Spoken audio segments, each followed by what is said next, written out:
नमस्कार सभी विद्यार्थी मित्रों को। हम दीपावली के बाद फिर से हिंदी कक्षा 10 में हाजिर है और हमारा जो इकाई है 8, उसका नाम है सुधा मूर्ति, जो एक स्त्री की जो समानता है उसके पे ऊपर बात की गई है और संकलित जो है एक संकलन किया हुआ है यहाँ पे कि समाज में जो है स्त्री के ऊपर कौन सा नज़रिया रहता है, ये बात के लिए इस पे गौर किया गया है। तो इसमें देखेंगे कि इस पाठ में स्त्रियों के लिए कार्य क्षेत्रों की कोई सीमा नहीं है तथा वे हर कार्य में कुशलता प्राप्त कर सकती है, इस बात पर ज़्यादा जोर दिया है। इस कृति का यह संदेश है कि जाति और लिंग के बीच कोई भेदभाव न रखा जाए। इस पाठ में जो है बताया गया कि स्त्री जो है वो पुरुष के समकक्ष होकर कुछ भी काम कर सकती है, वो भी काम कर सकती। इसलिए हमको ये मान्यता जो है दिलों और दिमाग में नहीं पालनी चाहिए कि जो है पुरुष ये काम कर सकते हैं, स्त्रियाँ ये काम नहीं कर सकती है। तो आज हम देख सकते हैं कि हर क्षेत्र में स्त्री भी आगे निकल रही है और वो भी जो है काम कर सकती है। तो हम देखेंगे इस पाठ में अप्रैल 1974 की बात है।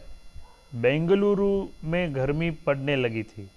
तो ये जो है 1974 की बात है, अप्रैल महीने की, और बेंगलुरु जो सिटी है कर्नाटक में, तो उसमें कर्नाटक स्टेट है, उसका जो बेंगलुरु सिटी है उसमें गर्मी पड़ने लगी थी।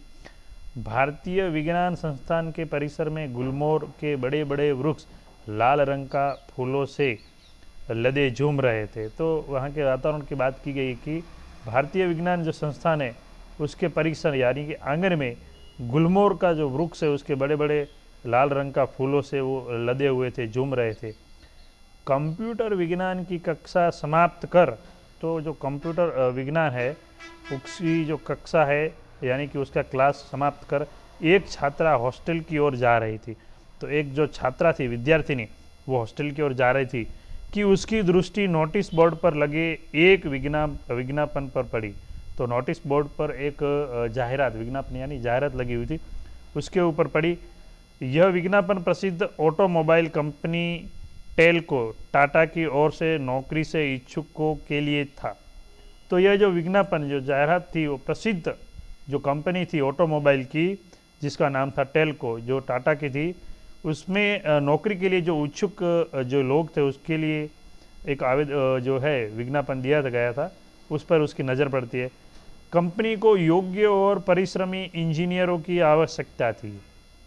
तो इसके लिए जो योग्य डिग्रीधारी थे उसकी ऐसे इंजीनियरों की उसको आवश्यकता थी।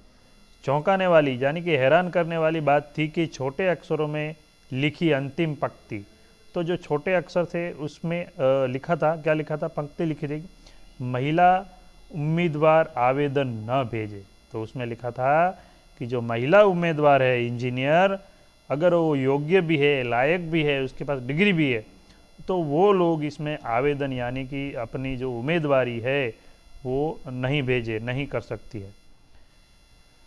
उसने एक बार नहीं 2 बार पढ़ा, तो उसको लगा कि शायद मेरी कुछ पढ़ने में गलती हुई, तो उसने एक बार नहीं दूसरी बार भी पढ़ा। हाँ, यही तो लिखा था, उसे नौकरी की कोई आवश्यकता नहीं थी। तो उससे जो छात्रा थी उसको नौकरी की कोई आवश्यकता नहीं थी, क्योंकि उसे विदेश से स्नातकोत्तर परीक्षा के बाद रिसर्च की डिग्री के लिए छात्रवृत्ति मिलने की पेशकश हो चुकी थी। तो स्नातकोत्तर यानी कि जो हमारा ग्रेजुएशन तक का जो रहता है अभ्यास, उसके बाद की भी जो परीक्षा थी उसके रिसर्च के लिए, डिग्री के लिए छात्रवृत्ति यानी कि जो स्कॉलरशिप मिलती है उसकी पेशकश यानी रजूआत भी हो चुकी थी। वह स्वयं भी विदेश जाकर उच्च शिक्षा प्राप्त करना चाहती थी और खुद वो जो है भारत के बाहर विदेश में जाकर उच्च से उच्च शिक्षा प्राप्त करना चाहती थी।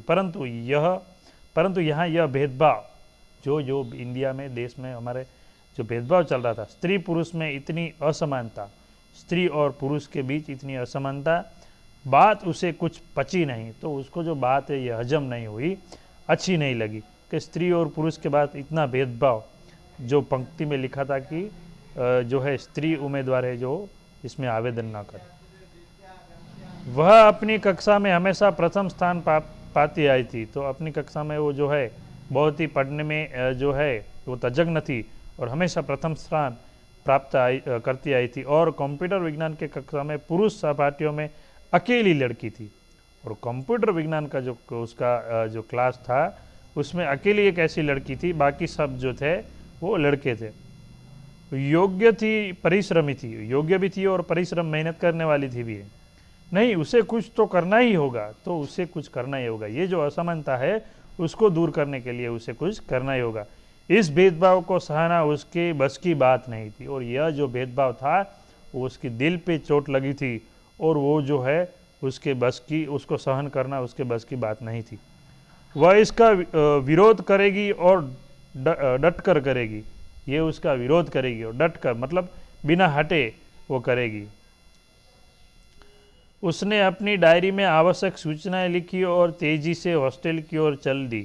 उसने अपनी डायरी निकाली और उसमें ज़रूरी सूचनाओं को लिखा और फिर तुरंत तेजी से हॉस्टल की ओर चली गई। उसने निश्चय किया कि वह टेल्को कंपनी के सर्वोच्च अधिकारी को सूचित करेगी कि उनकी कंपनी इस प्रकार का अन्याय कर रही है। तो उसने निश्चय किया, निर्णय लिया कि टेल्को कंपनी का जो सर्वोच्च अधिकारी उसको सूचित करेगी कि आप जो है वो अन्याय कर रहे हैं। उसे उस सर्वोच्च अधिकारी का नाम मालूम तो नहीं था, केवल इतना पता था कि टाटा समूह के प्रमुख JRD टाटा है। जो उसको इतना वो जो प्रमुख सर्वोच्च अधिकारी था उसका नाम तो उसको मालूम नहीं था, लेकिन जो टाटा जो कंपनी है उसकी जो है प्रमुख यानी कि जो है मेन कंपनी के चलाने वाले जो ऑनर होते वो JRD थे। तो जमशेदजी रतनजी टाटा। उसने एक पोस्ट कार्ड लिया और JRD टाटा को संबोधित करते हुए लिखा, आपने भारत में लोहा, इस्पात, रासायनिक पदार्थ, कपड़ा, मशीनों के बड़े बड़े उद्योग लगाए हुए। तो उसने कहा कि भारत में आपने लोहे के, रासायनिक पदार्थ के, कपड़े और मशीनों के बड़े बड़े उद्योग लगाए हुए। भारतीय विज्ञान संस्थान की स्थापना में बढ़ चढ़कर अपना योगदान दिया है। तो आपने जो भारतीय विज्ञान संस्थान है उसमें आपने बहुत सारा योगदान दिया है। सौभाग्य से मैं उसी संस्थान में पढ़ रही हूँ और आपका जो एजुकेशन इंस्टीट्यूट है मैं उसी में जो है इंजीनियरिंग, उसी में कंप्यूटर इंजीनियरिंग जो है वो पढ़ रही हूँ। मैं हैरान हूँ कि टेल्को जैसी कंपनी स्त्री पुरुष के बीच ऐसा भेदभाव कैसे कर सकती है। और वो कहती है कि मैं हैरान हूँ कि टेल्को जैसी एक बड़ी कंपनी जो है वो स्त्री और पुरुष का भेदभाव कैसे कर सकती है। 10 ही दिन में कंपनी ने उसे तार भेजा और 10 ही दिन में कंपनी ने उसे जो पोस्ट कार्ड मिला उसमें तार भेजा। कंपनी के खर्चे पर पूना शहर में साक्षात्कार के लिए उपस्थित हो। तो उसमें लिखा था कि कंपनी के खर्चे से पूना शहर में साक्षात्कार यानी कि इंटरव्यू के लिए आप उपस्थित हो सकते हो। आवश्यक तैयारी के साथ वह लड़की पूना पहुंची और जो इंटरव्यू में तैयारी करनी चाहिए उसकी तैयारी के बाद वो पूना पहुंची। साक्षात्कार आरंभ हुआ यानी कि जो इंटरव्यू है वो आरंभ हुआ, शुरू हुआ। काफ़ी तकनीकी प्रश्न पूछे गए जिनके वह सही सही उत्तर देती गई और बहुत ही टेक्नोलॉजी से जुड़े जो प्रश्न थे वो पूछे गए और वो उसका सही सही उत्तर देती गई। तभी एक बुजुर्ग सज्जन ने स्नेहमयी वाणी में कहा और बहुत ही आदरणीय वाई एक बुजुर्ग ने कहा कि तुम जानती हो कि हमने महिला उम्मीदवारी आवेदन न भेजे क्यों लिखा था। तो उसने बोला कि तुम यह जानती हो कि महिला उम्मीदवार आवेदन न भेजे ऐसा क्यों लिखा था। क्योंकि यहाँ फैक्ट्री में मुख्य कार्यस्थल पर किसी महिला की नियुक्ति नहीं होती है। क्योंकि यहाँ पे जो मुख्य जो कार्यस्थल है यहाँ पे उसमें कभी भी महिला उम्मीदवार की नियुक्ति जो है वो नहीं होती, यानी कि उसका चयन इसमें नहीं होता है। तुम्हारे जैसी मेधावी लड़कियों को अनुसंधान शालाओं में जाकर कार्य करना चाहिए। तो तुम्हारे जैसी जो मेधावी यानी कि जो तजग्न लड़की है उसको अनुसंधान शालाओं जो संशोधन करने वाली जो शाला होती है उसमें जाकर कार्य करना चाहिए। लेकिन हमें कहीं से तो शुरुआत करनी होगी। तो लड़की ने कहा कि लेकिन हमने कहीं से तो शुरुआत करनी होगी, नहीं तो कभी भी कोई महिला आपकी फैक्ट्री में कार्य नहीं कर पाएगी, उसने दृढ़ता से कहा। तो कहा कि हमने कहीं से तो शुरुआत करनी पड़ेगी, अगर आपकी जो है कंपनी में कोई लड़की उच्च स्तरीय पे काम नहीं करती तो हमें शुरुआत तो करनी पड़ेगी, नहीं तो कोई महिला इस फैक्ट्री में कार्य नहीं कर पाएगी। उसने दृढ़ता यानी निश्चय करके कहा। एक लंबे हस्ताक्षर के बाद अंत में उस वृद्ध सज्जन ने मुस्कुराते हुए कहा, ठीक है यस, शुरुआत तुम्ही से की जाती है। और उसको बधाई देते हुए कहा कि ठीक है, ये शुरुआत हम तुमसे करते और तुम्हें इस कंपनी में हम रख लेते।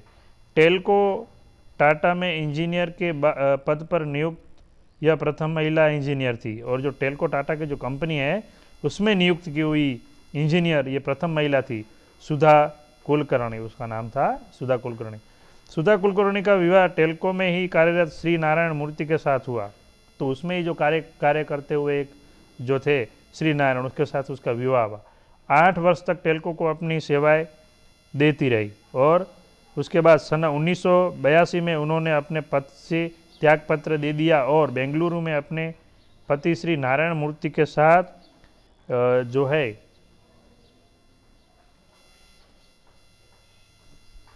इन्फोसिस कंपनी खोली और अपने पति के साथ जो है उसने एक कंपनी खोली।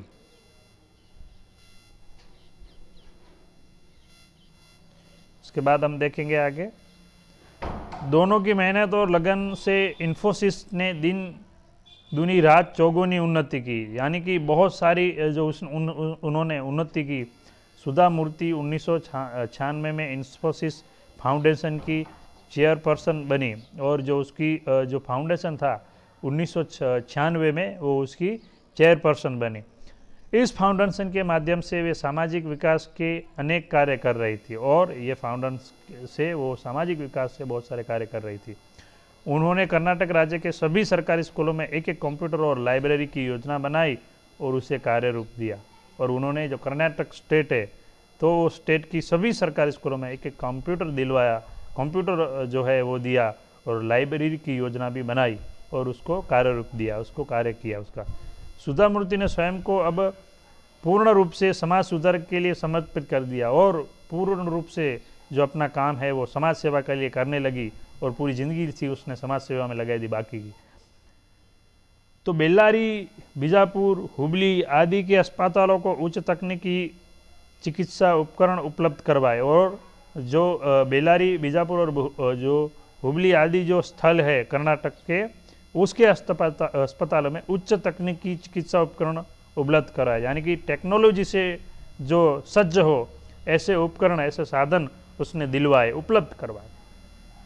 कांची में कैंसर अस्पताल, औरंगाबाद में बेल्लारी बुजुर्ग और पट्टू मड्डाई बेंगलुरु आदि में चिकित्सा सहायता तथा उस्मानाबाद जिला, उड़ीसा के कालाहांडी और आंध्र प्रदेश के सूखा पीड़ित क्षेत्र में राहत करवाए। उसने कर्नाटक में तो राहत कार्य करवाए, लेकिन उसके अलावा आंध्र प्रदेश के कुछ जो स्थल है, प्रदेश है उसमें, और दूसरा जो है उड़ीसा, उसके भी वहाँ पर भी उसने कुछ जो है सहायता करवाई। उनके अथक प्रयास से कर्नाटक के 800 से अधिक गांवों में कंप्यूटर शिक्षा पर 1 करोड़ रुपया लगाया गया और 3000 से अधिक पुस्तकालय खोले गए। तो हम देख सकते हैं कि आज से कितने साल पहले की बात है, तो तभी भी जो है कंप्यूटर शिक्षा के लिए 1 करोड़ रुपये लगाया गया और 3000 से अधिक पुस्तकालय खोले गए और 3000 से अधिक पुस्तकालय यानी कि लाइब्रेरी खोली उसने। उन्होंने गरीब बच्चों को सहायता दी, स्कूलों की इमारतों का निर्माण करवाया। जो गरीब बच्चे थे, जो शिक्षा जो है अपनी तरह से नहीं पढ़ पा रहे थे, तो उसको भी उसने सहायता दी, स्कूलों की इमारतों का निर्माण करवाया और अधिकतम अंक लेने वाले बच्चों को छात्रवृत्ति दी और जो पढ़ने में जो है वो होशियार थे ऐसे बच्चों को जो ज़्यादा अंक प्राप्त करके आए थे उसको छात्रवृत्ति स्कॉलरशिप दी और गांव में लगभग 300 कंप्यूटर वितरित किए और अपने गांव में उसने 300 कंप्यूटर भी वितरित किए दिए। 13 पुस्तकों की लेखिका उसने स्वयं अपने जो है अपने हस्त से 13 पुस्तक भी लिखे। सुधा मूर्ति को उनके कार्यों के लिए अनेक पुरस्कार दिए गए और 13 पुस्तकों की लेखिका जो है उसको बहुत सारे पुरस्कार भी सरकार की ओर से दिए गए, जिनमें से प्रमुख है कर्नाटक राज्योत्सव पुरस्कार। जो कर्नाटक राज्योत्सव पुरस्कार है उसमें वो पुरस्कार, ओजस्विनी पुरस्कार और मिलेनियम महिला शिरोमणि पुरस्कार, वुमेन ऑफ द ईयर 2002 और FM रेडियो द्वारा राजलक्ष्मी पुरस्कार भी दिए गए। तो यहाँ पे आप अंडरलाइन कर सकते हैं कि कौन कौन से उसको पुरस्कार मिले थे, तो ये पुरस्कार हम इसमें लिख सकते हैं। सुधा मूर्ति ने अपनी उपलब्धियों से महिला का मार्ग प्रशस्त किया। तो उसने अपनी जो उपलब्धियां हासिल की, अपने जो है उसने खुद की जो ज़िंदगी में उसने जो उपलब्धियां हासिल की, उससे महिलाओं का मार्ग प्रशस्त किया। उसने स्थापना की मार्ग की महिलाओं के लिए। आज इंजीनियरिंग महाविद्यालयों में पढ़ने वाले छात्रों में से 50% संख्या लड़कियों की है। तो आज हम देख रहे हैं कि इंजीनियरिंग महाविद्यालय उसमें पढ़ने वाले छात्रों में से 50% संख्या लड़कियों की है। मतलब लड़कियां भी आज इंजीनियरिंग कॉलेज कर रही है और कंपनियों में काम कर रही है। तो हम देख सकते हैं कि आज से कितने साल पहले जो इंजीनियरिंग कॉलेज की हुई पहली महिला जो टेल्को कंपनी में लगी, उसके बाद जो लड़कियां हैं उसको भी प्रोत्साहन मिला। उन अनेक उद्योगों में मशीनों के बीच लड़कियां कुशलता से कार्य कर रही है। जिस मार्ग पर चलकर सुधा मूर्ति ने अपनी प्रतिभा, लगन और परिश्रम से सफलता की ऊंचाइयों को छुआ, उस मार्ग पर नई पीढ़ी को आगे बढ़ता देखकर वे खुशी से फूली नहीं समाती। तो जो सुधा मूर्ति जिस प्रतिभा, तो उसकी छाप और लगन और परिश्रम, तो मेहनत से सफलता की ऊंचाइयों को छुआ, उस मार्ग पर नई पीढ़ी को आगे बढ़ता देखकर, तो उसी जो राह पे जो नई पीढ़ी के लोग हैं उसको बढ़ता देखकर वो खुशी से कभी फूली नहीं समाती। मतलब बहुत खुश होती है। महिलाओं की सफलता पर वे कह उठती है, और महिला ने जो सफलता हासिल की उसके ऊपर वो कह उठती है कि हमारा मार्ग कठिन अवश्य है किंतु चलना जरूरी है। तो हम जिस मार्ग पे चलेंगे उस मार्ग पे हमें कठिनाइयाँ तो मिलेगी, हमें बहुत सारी बाधाएं भी आएगी, लेकिन उस पर चलना बहुत ज़रूरी है। धन्यवाद। इसका जो है आपको स्वाध्याय